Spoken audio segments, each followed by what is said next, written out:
So this morning, we are going to continue our series on clearing the confusion, understanding the scriptures through the lens of grace.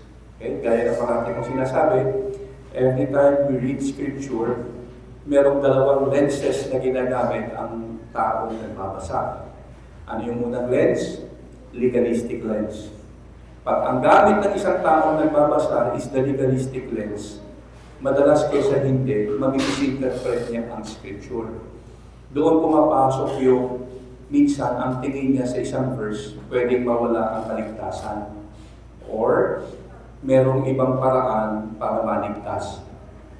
While pag ang gamit mo is the grace lens, for sure, mai-interpret mo ng tama yung scripture. Bakit? For the simple reason, we Christians are living under grace. Malinaw naman sa Bible yon. Sabi ng Romans 6:14, you are not under law, but under grace. So therefore, as you read the Bible, mga Old Testament, New Testament, always interpret the Scripture through the lens of grace para hindi ka maliligaw. Gets nyo? Bigyan ng isang example. One time, may nagtanong kay Jesus, Lord, anong dapat kong gawin para maligtas? Anong sagot ni Jesus? Sundin mo ang kautusan.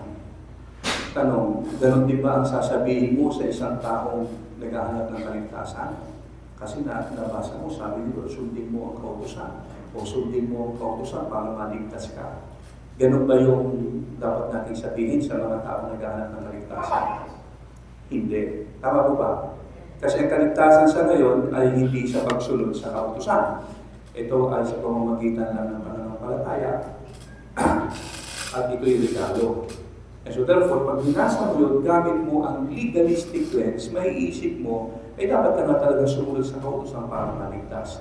Pero kung ang gamit mo ay grace lens, bigla kang mapapa-isip. Teka muna, hindi ito yung sabi ng Bible under the new covenant ng paraan ng kaligtasan.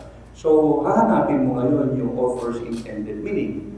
So, makikita mo ngayon, meron siyang ibang ibig ikahulugan. Tama ba? So kapag ang gamit nating lens in reading the scripture is the legalistic lens, you will always misinterpret the scripture. Pero pag ang gamit mo is the grace lens, mas may interpret mo siya ng tama. Alright? So this morning, isang verse ulit ang pag-uusapan natin na posible na kapag legalistic lens ang ginamit mo, maisip mo, ang kaligtasan ay nawawala. Okay? It is found in 1 Corinthians chapter 3, verse 16 to 17. Ito ang sabi ng Scripture. Do you not know that you are the temple of God, and that the Spirit of God dwells in you?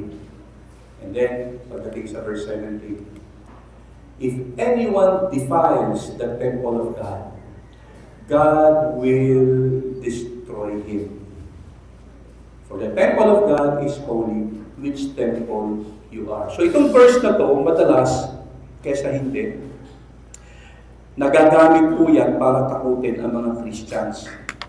Madalas gamitin yan ng mga legalists to create fear sa mga believers, okay, na pwedeng mawala ang salvation mo. Bakit? Kasi ang sabi dyan, tayo daw ay templo ng Diyos. At ang banal na Espiritu ay nananahan sa atin. And by the way, how many of you believe that you are the temple of God and the Holy Spirit lives in you? Taas na ang kamay na naniniwala ron. Tingay sa harapan. No. Yung iba hindi naniniwala. Hindi naligo. Ang tingay sa harapan. Believe it or not, you are not an ordinary person. Let me repeat that para mag-sing sa puso't isip ninyo. Maniwala at hindi ka basta church attendee. Believe it or not, you are special. Sabihin mo nga sa katabi mo, special tayo. Anong special child? Naligaw mo special child. You are not an ordinary person sapagkat according to the Bible, tingin kayo sa harapan, You are carrying something that the world does not have. Special ka sapagkat you are carrying something that the world doesn't have. Ano yun? God lives in you. Pagkagising mo pa lang sa umaga, kasama mo na siya. Kahit saan ka magpunta, sa school, sa office, sa negosyong opisinang pinupuntahan mo, wherever you go, kasama natin ang Diyos. At kahit kailan, hindi ka iiwan ng Diyos. But sad to say, many Christians are not aware of it, na kasama nila ang Diyos because God lives in Him. Kasi kung aware ka dyan, tuwing kakantahin natin yung kasama natin ang Diyos. Yan yung, dapat pag kinakanta mo yan, masaya ka. Kasi yung iba, kasama natin ang Diyos. Di ba? Oh, ganyan ba talaga? Kasama mo si Lord? I remember meron isang pastor, yung kanta na yan, yamuk na yamuk siya. Masyado niyang kinikriticize yung kanta na yan. Tuwing kinakanta yung kasama natin ang Diyos, pumapasok sa isip niya, matagal na. Di ako magtatago ng natural. Kasama mo si Lord eh. Di ako mababali siya, siyempre. Kinikriticize niya yung kanta na yan. Kaya ayaw na ayaw niyang line up niya. Doon sa church niya, kapag kaya ng line up, sinasabihan niya yung mga member niya, ayaw mo nang ila-line up niyo. Ayaw na ayaw niya. Di ko alam kung bakit. Isang araw, by the way, nakatala po siya sa Cherry Hills subdivision sa Antipolo. Ilan sa inyo may alam ng Cherry Hills? At ilan sa inyo ang babalitaan na yung Cherry Hills na yan, parang domino na nag-collapse. Tatandaan nyo? Nag-collapse yan, parang domino. Bagsak lahat, bagsak. Hindi maganda yung pagkakagawa. Bagsak, parang domino yung mga bahay. Nagbagsakan. Ngayon, nung nagbabagsakan, itong pastor na to, nanonood siya. Nakikita niya, malapit na sa kanila. Malapit na, kinakabahan na siya. Malapit na sa amin, sa bahay namin, malapit na. Tapos biglang huminto. Nung huminto, napakanta siya. Kasama namin ang Diyos.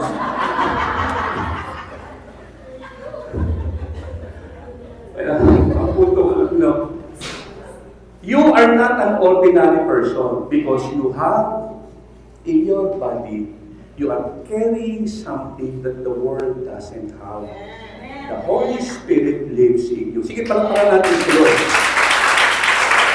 Now, after saying that we are the temple of God, tayo ang temple ng Diyos, meron din ang si Paul na napakahalaga. At dito nag-create ng confusion sa marami. Sabi niya, if anyone defiles the temple of God, God will destroy him. Diyan nagkaroon ng confusion. Doon sa phrase na if you defile the temple of God, God will destroy you. For the temple of God is holy, which temple you are. So ngayong umaga, lilinawin natin ang patungkol dyan sa sinasabi ni Apostle Paul na kung saan ikinatakot ng marami na pwedeng mawala ang kaligtasan nila sapagkat if you will destroy God's temple, which is your body, sabi ng Biblia, God will destroy you. Okay? So before we start, mag-pray muna tayo. Father, we ask you, Lord God, once again to enlighten us dito po sa aming pag-aaralan. Give us your word. Bigyan mo kami ng wisdom. Enable us, Lord God, to understand every word dito po sa aming pag-aaralan. Thank you so much, Lord. This we pray. In Jesus' name. Amen. Palapakan po natin, Lord. Okay, so dating ang gagawin natin, titingnan muna natin yung view ng mga legalists dito sa mga verses na to. And then after that, i-refute natin and we will look at the end. So, ang legalist view number 1 dito sa mga verses na to is this. Kasi ang nakalagay dito sa verse na to, if anyone defiles the temple of God. So if the temple of God refers to your body, defiling the temple means damaging your physical body. At ang karaniwang tinutukoy ng mga legalists dyan na nakakapag-damage ng physical body natin o ng temple of God, walang iba kung hindi mga bisyo. Kagaya ng sigarilyo at alak. Tama? Kaya doon sa mga members na nagsisigarilyo, yan yung verse na madalas ginagamit nila. Alam mo kapatid, sinisira mo ang templo ng Diyos dahil sa yung sigarilyo at ano. Kasi merong iba, kinakatwiran nila, wala naman sa Bible yung masamang manigarilyo o bawal manigarilyo. At talagang wala kang makikita kahit isang verse sa Bible na nagsasabi na bawal manigarilyo. So yan yung iko-quote nila. Kapatid, ito sabi ng Bible, ang katawan mo, templo ng Diyos. And so therefore, pag sinisira mo ang katawan mo, so ibig sabihin nun, yung templo ng Diyos, sinisira mo. Alright? Yun yung kanilang sinasabi. So, by the way, ilan sa inyo ang nagamit na yung verse na yan para ituwid yung isang miyembrong naninigarilyo? Sa'yo ginamit. Okay. Alright. Sa'yo ginamit. Anyway, legalist view number 2. A Christian can lose his salvation if he destroys his body. Kasi ang sabi dito sa verse na to, if anyone defiles the temple of God, God will destroy him. So ang tingin ng mga legalists dito sa mga verses na to, since ang katawan mo ay templo ng Diyos, pagkatapos sinisira mo ang templo ng Diyos sa pamamagitan ng sigarilyo, alak, at iba pang bisyo, kasi yung defiling the temple means damaging your physical body. So, sa sigarilyo, hindi ka tumitigil sa bisyo, ang gagawin sa iyo ng Diyos isang araw, you will forfeit your salvation. Kasi, destroying the temple means sinful lifestyle. God will destroy you, ibig sabihin, babawiin ni Lord yung kanyang binigay na kaligtasan. And so therefore, salvation can be forfeited. Pwedeng mawala ang kaligtasan mo. Dahil doon sa praise that God will destroy you. So ito yung paniniwala ng mga legalists sa mga verses na yan. Una, destroying the temple, defiling the temple or destroying the temple means damaging your body. Kasi if your body is the temple of God, destroying it is damaging your body. And if you destroy your body, God will destroy you too. So you will forfeit your salvation. So yun yung dalawang common view ng mga legalists. Sinisira mo ang katawan mo, defiling the temple, sinisira mo yung katawan mo by sigarilyo, alak at iba pang bisyo. At dahil sinful ang lifestyle mo, naninigarilyo ka, nagbibisyo ka, God will destroy you, ikaw ay mawawala ng kaligtasan.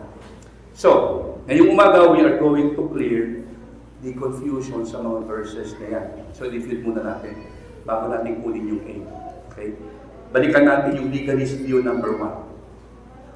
Defiling the temple means damaging your physical body. Now, listen mga kapatid. Yung mga nagsasabi, Brad, tigil mo na yung sigarilyo. Kasi ang katawan mo, templo ng Diyos. At sinisira mo ang templo ng Diyos sa bisyo mo. Si Iggy Boy lang ba yung nakarinig ng ganyan, yung sinabihan siya ng ganyan? Ay, ikaw din. Ikaw din, sister. Oh. Yung sila nagsabi, dude, okay, si sister, dalawa. Tatlo. Okay, at least marunong na yung umamin, ano? Well, tama naman na pagsabihan natin yung mga nagsisigarilyo na tumigil at yung mga umiinom na itigil nila yan. Pero, tingin kayo mga kapatid, ang paninigarilyo o iba pang mga bisyo gaya ng alak, no? Hindi po yan yung tinutukoy ni Apostle Paul na nakakapag-defile ng temple ng Diyos. Hindi po yung mga bisyo. Okay? We need to understand, walang kinalaman sa bisyo yung tinutukoy ni Paul nang sabihin niya, if anyone defiles the temple of God, ang nasa utak ni Paul, hindi sigarilyo alak, hindi bisyo. And by the way, side note lang. Kapag ka ba pinagsabihan mo ang isang taong naninigarilyo, templo ng Diyos yung katawan mo, wag ka dapat naninigarilyo. Anong main concern mo? Kalusugan. Agree? So, agree tayong lahat. Ang main concern natin kapag pinagsasabihan natin ng isang kapatiran na naninigarilyo at umiinom, our main concern has to do with health. In other words, it's a health issue. Tama ba? Agree mga kapatid? Kasi hindi talaga maganda sa kalusugan ng alak at iba pang bisyo gaya ng sigarilyo. Pero may tanong ako sa inyo. Masama rin ba sa kalusugan ng maling pagkain? Unhealthy food. Kung araw-araw kang kumakain ng processed food, mahilig ka sa tosino, longganisa, burger, pizza, soft drinks, lahat ng mga maling pagkain. Okay? Hindi ka na halos kumakain ng mga healthy food. Puro na lang fast food, no? Puro na lang burger, pizza, sardinas, corned beef, lahat ng processed food. Araw-araw, iba-iba lang, pero lahat ng kinakain mo, puro process. Longganisa, tosino, puro process. May tanong ako sa inyo mga kapatid, yung ba'y maganda rin sa kalusugan?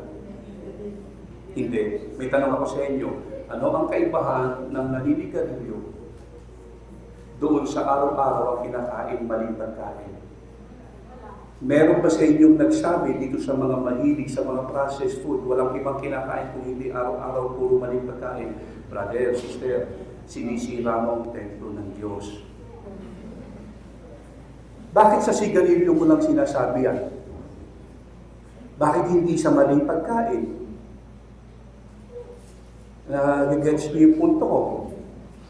Now, don't get me wrong. Hindi ko dinidefend yung mga naninigarilyo at umiinom ng alak. Ang point ko lang, kung ang issue ay kalusugan, kaya mo yung pinagsasabihan, yun ang main concern mo, hindi dapat pagsabihan mo rin yung hindi kumakain ng tamang pagkain. Agree? Amen ba mga kapatid? Amen. Kasi sa totoo lang, maraming ibang bagay ang nakakasira ng kalusugan. Kahit pa tama yung pagkain, kung overeating, hindi rin tama. Kung hindi rin nag-exercise, hindi gumagalaw. Tama? So maraming factor yung pagkakaroon ng maling kalusugan o ng pagkakaroon ng hindi magandang kalusugan. Overeating, lack of exercise, sobrang asukal, sobrang alak, mahilig sa matamis, mahilig sa puyat. Amen ba? So, dapat sinasabihan din natin sila, alam nyo, Brad, sinisira mo ang templo ng Diyos kasi mahilig ka sa milk tea. Mahilig ka sa hindi ka nag-exercise. Bakit sigarilyo lang? Bakit alak lang? Tingin sa harapan. Hindi mo sinasabing bawal kumain ng longganisa, bawal kumain ng tosino. Hindi ko sinasabi yon. Ang punto ko lang is this. Tingnan mo yung choices of food mo araw-araw. Pansinin mo. Umaga, pansit canton. Tanghali, corned beef. Sa gabi, tuna. Puro mga dilata. Kinabukasan, medyo nagkapera ka, pizza. Tapos bibigyan ng milk tea. Halos araw-araw, lahat ng kinakain mo, puro maling pagkain. Pero bakit walang nagsasabi sa atin, walang nakakaisip, sinisira niya ang templo ng Diyos? Bakit ang nasa utak mo lang sigarilyo at alak? So therefore, nawakan mo isip mo, kung health issue ang concern mo, kung bakit gusto mong itigil niya ang sigarilyo at alak, dapat ganun din kabigat yung pagkokorek mo sa mga taong maling pagkain ang pinipili araw-araw. Naintindihan niyo po? Tama ba? So, bago nating sabihin, defiling the temple ay tumutukoy sa bisyo, gaya ng sigarilyo at alak, kailangan muna natin alamin yung context. Kasi kung tama yun, yung nakasisira ng kalusugan, ang ibig sabihin ng defiling the temple, damaging the physical body, dapat isama mo na dyan yung mahilig sa matatamis, mahilig sa soft drink. Hindi lang yung alak, pati soft drink ipagbawal mo. Tama? Pizza, burger, lahat. Amen ba? Okay. So nakikita yung point ko dito sa defiling the temple means damaging your body. Okay. What about this? Yung pwedeng mawala ang salvation mo because if you destroy your temple, the body, your physical body, God will destroy you. Now, tingin kayo sa harapan, kung totoo na yung defiling the temple means damaging your physical body sa pamamagitan ng bisyo gaya ng sigarilyo at alak, pero nakita natin, those are just health issue. Tama ba? So therefore, dapat hindi lang sigarilyo yung magiging concern natin. Halos lahat na pati yung maling pagkain, gaya ng, sa totoo lang, ang dami kumakain sa ating mga kababayan ng burger, pizza, french fries, junk food, soft drinks, milk tea, kusino, longganisa. Di ba? Yung junk food lang, araw-araw. So lalabas, ganito. If, totoo, destroying the temple means damaging your physical body, and damaging your physical body means ipinapasok mo sa iyong katawan yung hindi magaganda, kagaya ng sigarilyo at alak, dapat ipapasok mo na rin dyan yung concern na pati yung maling pagkain. Lalabas niyan, maraming Kristiyano ang mawawala ng kaligtasan dahil mahilig sa milk tea, mahilig sa pizza, mahilig sa processed food, mahilig sa tusino araw-araw, longganisa araw-araw. Naunawaan niyo ko, imagine, nawala ng kaligtasan dahil mahilig sa tusino, mahilig sa burger. Now, sa tingin mo ba, aalisan ka ng Diyos ng kaligtasan dahil araw-araw longganisa ulam mo? Araw-araw tusino ulam mo? Kasi you are destroying His temple. If your body is the temple of God, and defiling the temple means damaging your physical body, so kung araw-araw wala ka nang ginawa sa buhay mo kundi kumain ng burger, pizza, french fries, araw-araw, tinatamad ka na magluto, lagi ka lang order sa Jollibee, sa Shakey's, araw-araw. Imagine mo walang ka ng kaligtasan dahil lang sa mga pagkain kinakain mo, sa hilig mo sa mga ganung pagkain. Ano imagine nyo? Nasusundan niyo yung sinasabi ko? Alright. Now, therefore, malabong patungkol sa bisyo o maling pagkain ipinapasok sa ating katawan, yung common view ng maraming Kristiyano sa mga verses na to. Agree? Now, hanapin natin yung aim. Ano yung aim? Author's intended meaning. And to find the aim, ano dapat gawin? Context. Ang galing yun. Good student, ha? Kikinig ka, ha? Okay. Now, lilinawin ko lang, ha? Hindi ho tayo sang-ayon na nagbibisyo. No? Na naninigarilyo, umiinom kasi health issue. Kasi one time, meron kasi nagkumpara. Bakit ako disiplina sa church? By the way, kasi ang kaso niya immorality, fornication. Eh meron siyang mga nakikitang kapatiran na minsan nakikita niya lasing, umiinom. So ang kanyang concern, bakit yun hindi nilidisiplina? Nakita ko isang araw lasing. Ba't nilidisiplina yun? You know why? Kasi health issue yun. Yung sa'yo moral issue. Gets nyo? Yung sa'yo may kinalaman sa moralidad. Yung sa kanya sa kalusugan. sinasabing okay lang maglasing. Hindi natin sinasabi yun. Pero siyempre, merong bigat yung bisyo ng nagsigarilyo ka at uminom, at yung ang ginawa mo, sexual immorality. Naiintindihan niyo ako? Kaya wala kong ikukumpara, bakit yung pinatutugtog kumakanta? Minsan nalalasing yun. Ba't di ka na lang maglasing at itigil mo yung immorality para makatugtog ka rin? Intindihan niyo ako? Kasi health issue yan eh. Hindi immorality issue yan. Pero again, hindi ko sinasabi okay lang ha? Pinalalawak ko lang ang isipan nyo. Okay? Pinalalawak ko lang.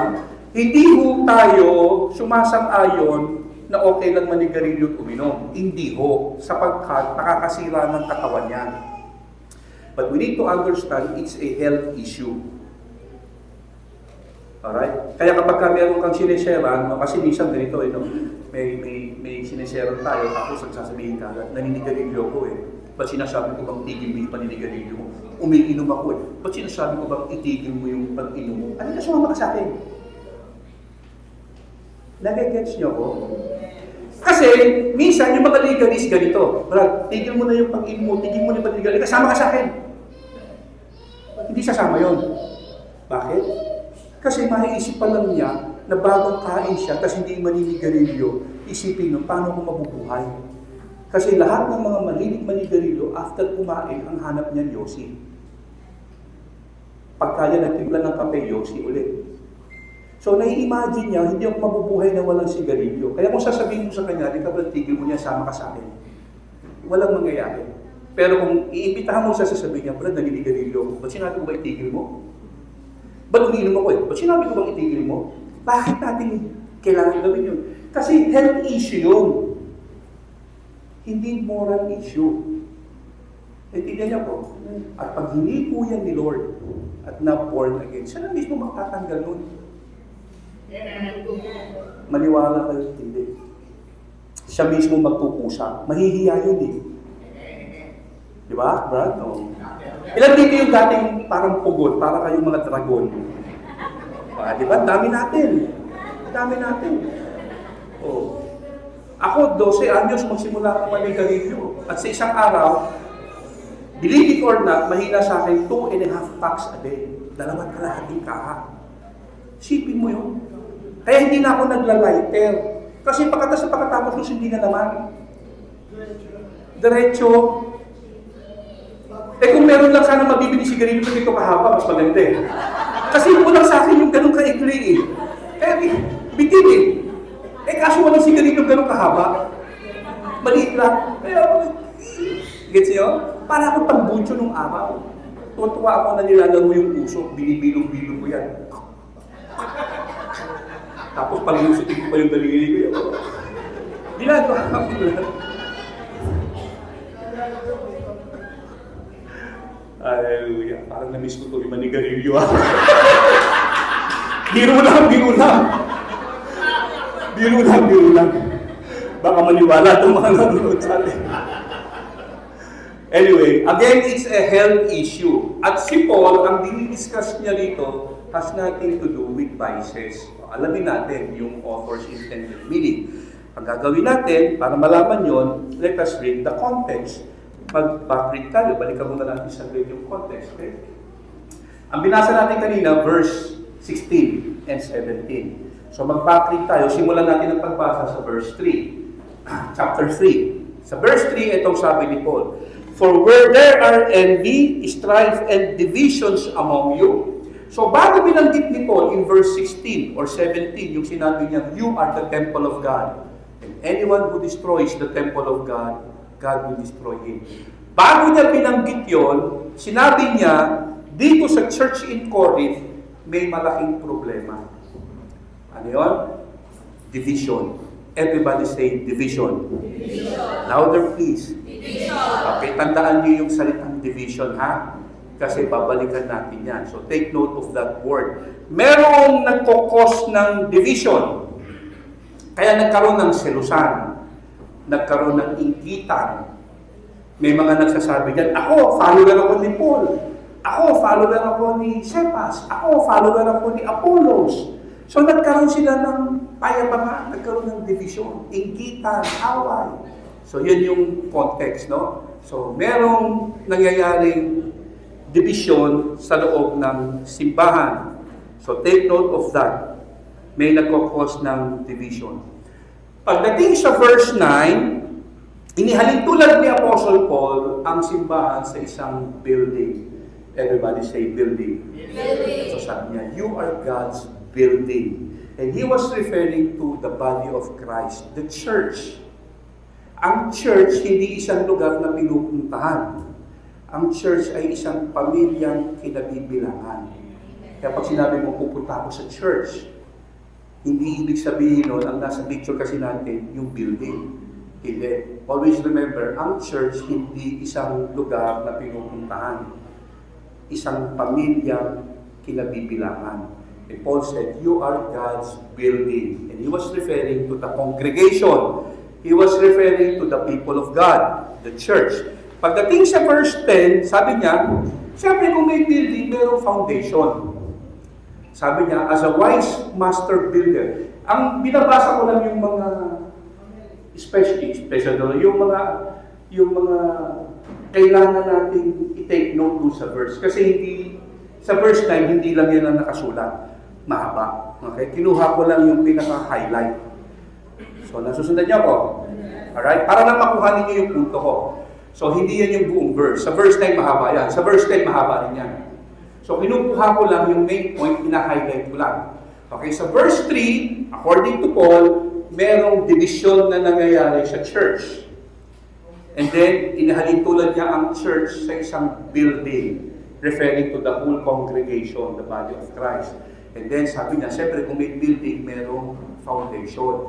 As a wise master builder, sabi niya, I have laid the foundation. At siya daw ay isang master builder. Okay? So, siyempre, kung may building, merong pundasyon. Kasi hindi naman pwedeng walang pundasyon ng building. Tama ba? Hindi magiging matibay ang pundasyon, ang building rather, kapag walang pundasyon.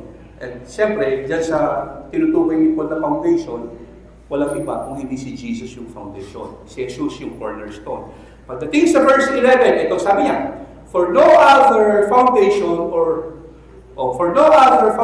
can anyone lay than that which is laid, which is the Lord Jesus Christ. So, unti-unti lumilinaw. Yung building na tinutukoy ni Apostle Paul, walang iba kung hindi ang church. Ang pundasyon ng building o ng church, walang iba kung hindi si Jesus. So from verse 9 hanggang verse 11, makikita natin, he was referring to the church, the building. Wala siyang binabanggit na bisyo. Wala siyang binabanggit na sigarilyo. Wala siyang binabanggit na anumang bagay patungkol dito sa church na may kinalaman sa bisyo. So ang topic ni Paul sa chapter 3 is about the church. Meron siyang dinidil. Ano ang dinidil niya dito sa church na to in Corinth? Division. Sabi ko lang sa inyo kanina, tandaan ninyo yung salitang division. Okay. Ano ang dinidil ni Apostle Paul dito sa church na to in Corinth? Division. Merong division. Okay? So from verse 9 hanggang 15, kasi itong verse 11 na to, may mga kasunod pa yan, hanggang verse 15, he was talking about divisions sa loob ng simbahan. So makikita natin yung progress. Sabi niya una, ang church building, merong pundasyon, merong builder, pagkatapos si Jesus yung foundation, cornerstone. Wala siyang nabanggit kahit minsan patungkol sa bisyo. Ang meron is this, may nagko-cause ng division. Alright? May nagko-cause ng division. Now, having said that, balikan natin yung pinaka-text natin. Mag-jump tayo sa verse 16. Do you not know that you are the temple of God and that the Spirit of God dwells in you? Now, nang sabihin ni Paul na you are the temple of God, hindi natin pagtatalunan, meron talagang verse in the scripture that tells us individually We are the temple of God. Nakikita natin yun in 1 Corinthians chapter 6. Sabi ni Paul, you, singular. You are the temple of God. Pero yung you dito is not singular. It is plural. Kasi yung phrase na you dyan is este. Yung phrase na you are is este, which is second personal plural. And he was referring to the church, not as an individual. Kaya nang sabihin niyang, you are the temple of God, he was not referring to individual person. You are as a church. You are the temple of God. Kaya sa Tagalog niya, mas maganda eh. Bakit? Kasi dito sa Tagalog, hindi ba ninyo alam na kayo? Hindi niya sinabing, hindi mo ba alam na ikaw? So, hindi ba ninyo alam na kayo ay templo ng Diyos? Naninirahan sa inyo ang kanyang banal na Espiritu. Parurusahan ng Diyos ang sino mang magwasak ng templo niya, sapagkat banal ang templo ng Diyos at kayo ang templong yun. So, lumalabas, tingin sa harap ng mga kapatid. Ang sinasabihan ni Paul na you are the temple of God is the whole church. And then may warning siya. If anyone destroy the temple of God, bakit nila banggit yun? Because there are people causing division. Naintindihan niyo ako? And causing division in the church is of course destroying the body of Christ. Sinisira mo yung unity ng church. And if you are destroying the body of Christ, the church, may consequence yun. Now, yung phrase na God will destroy you, hindi naman ibig sabihin, mawawala yung kaligtasan mo. Kasi never sinabi ng Bible na kaligtasan natin pwedeng mawawala. Ang sinasabi lang dyan ng possible, Paul was simply saying, kung ikaw nagkokos ng division sa church, you are destroying the temple of God. Be reminded, merong consequence yan. Okay? Kung ikaw ay nagkokos ng division, you are literally destroying the temple of God. So, hindi bisyo yung tinutukoy ni Paul na sumisira sa templo ng Diyos. Merong sumisira sa temple of God na nagkokos ng division sa church.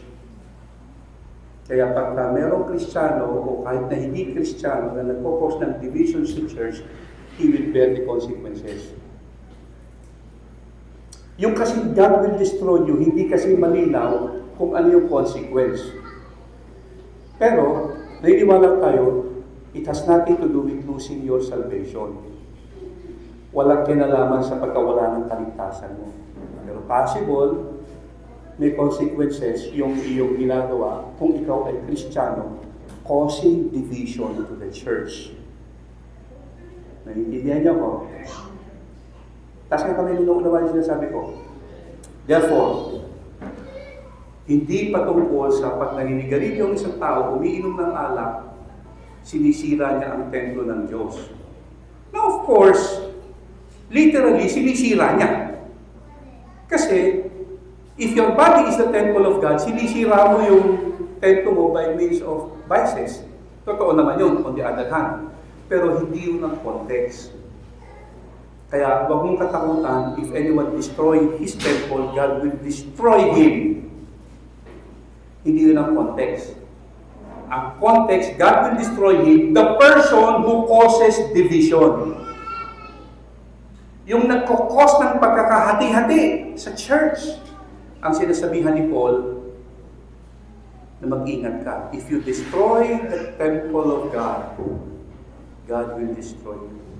So therefore, walang kinalaman itong verse na to na madalas ginagamit ng maraming legalists ng kaligtasan mo pwedeng mawala dahil sa bisyo.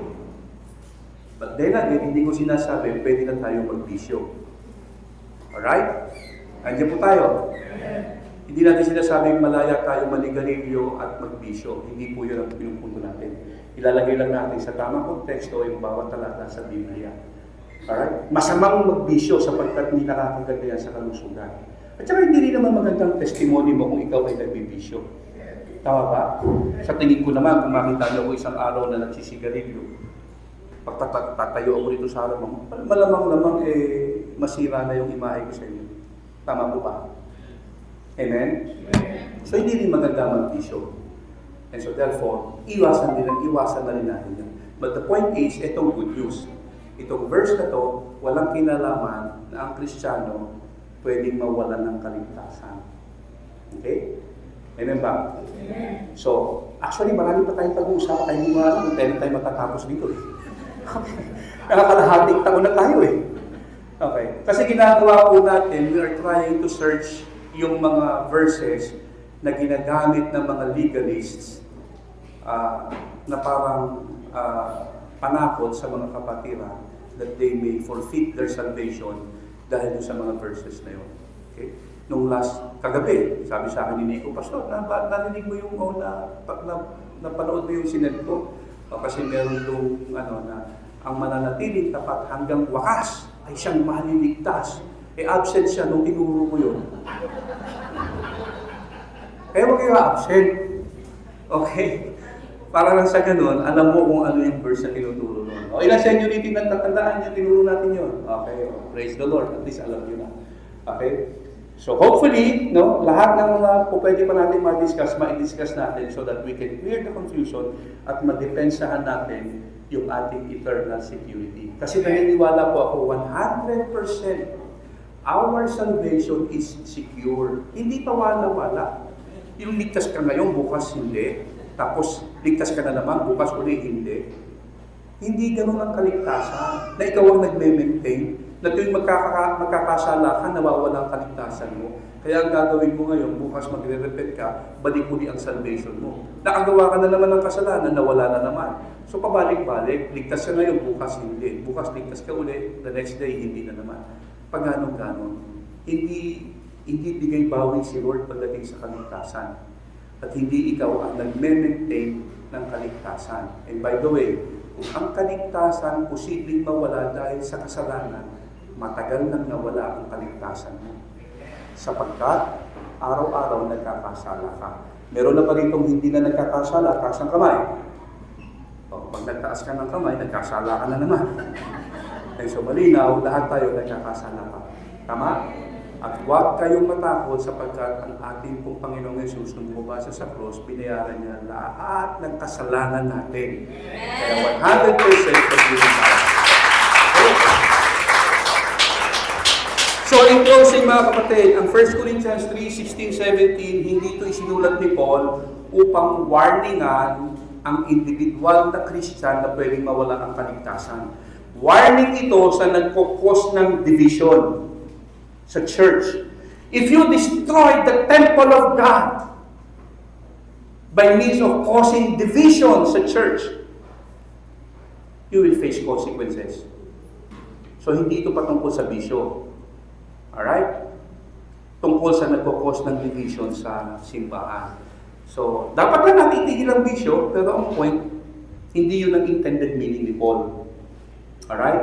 Winawarningan niya, hindi yung mga miyembro na mahilig pa rin magbisyo, kung hindi yung mga nagkukos ng division sa church. But of course, meron din siyang warning doon sa mga naninigarilyo at nagbibisyo.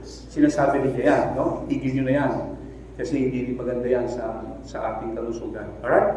So, na-clear po natin yung confusion? Palakpakan po natin ang Panginoon.